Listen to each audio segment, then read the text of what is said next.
io sono Giulietta ed avevo anche trovato il mio Romeo e pensate, ci stavamo per sposare.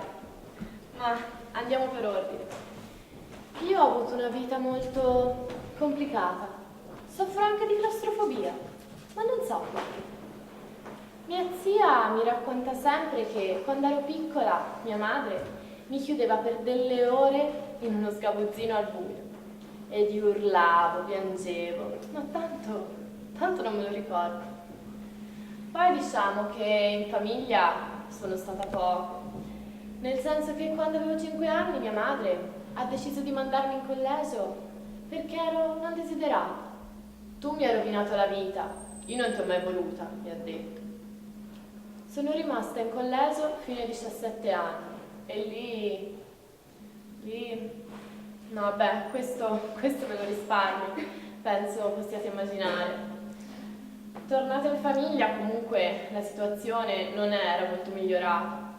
Continuavo ad avere con mia madre questo rapporto molto conflittuale, sì. Tu sei una scema, tu sei una nullità, mia figlia non capisce niente. Lo urlavo anche dalla finestra, mi ricordo. Ma io dopo il collegio ero pronta a sentirmi dire di tutto. Poi però un giorno mi fa, tu sei un aborto mancato. Lì capirete bene che non ce l'ho fatta. Allora ho deciso di andare a vivere per conto mio. In quel periodo ho conosciuto molti ragazzi, ma poi con Romeo era tutto più bello, tutto più semplice e ho pensato, guardate la vita, dopo tutto quello che ho passato, ora mi premo. Ma non sapevo cosa sarebbe successo. Una sera, poco prima del matrimonio, ci siamo appartati su in collina, come facevamo spesso del resto. Ma quella sera sono arrivati in 3 con la pistola. Lui l'hanno preso e messo nel bagagliaio e io mi sono detta, pensate che fortuna, soffro di claustrofobia. Ma poi hanno cominciato su di me questa, come dire, violenza. Sì, a turno tutti e 3, con l'arma puntata.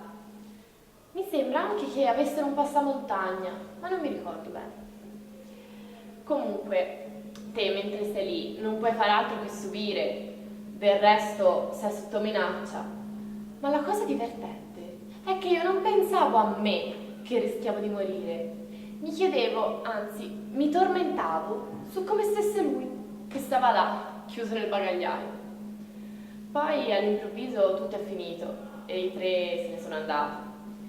Io sono subito corso da Romeo per vedere come stava, per liberarlo e per dirgli, come mi sembrava logico e come lo spero sembri a tutti voi, che volevo fare una denuncia.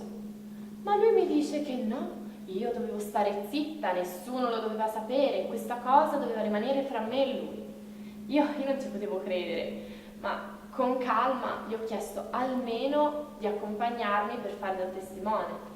Ma lui pronto mi risponde che era chiuso nel bagagliaio, lui non aveva visto niente. Cosa poteva dire? Io ero sbalordita, ve lo giuro, ma la denuncia, per una questione di orgoglio, io la denuncia la volevo fare e ci sono andata, da sola. Lì ho trovato un poliziotto maschio che dopo aver sentito la mia storia mi fa, ma signora, io a questa cosa qui non è che ci creda tanto. Io lì mi sono veramente incazzata, non potete capire come. Ma se ci ripenso anche ora, a cosa serviva? Non sapevo neanche più con chi parlare. Allora sono tornata da Romeo, e lì. Anche i suoi l'avevano scoperto, mi ricordo. E lui, anche grazie alla spinta dei genitori, non ne ha voluto più sapere.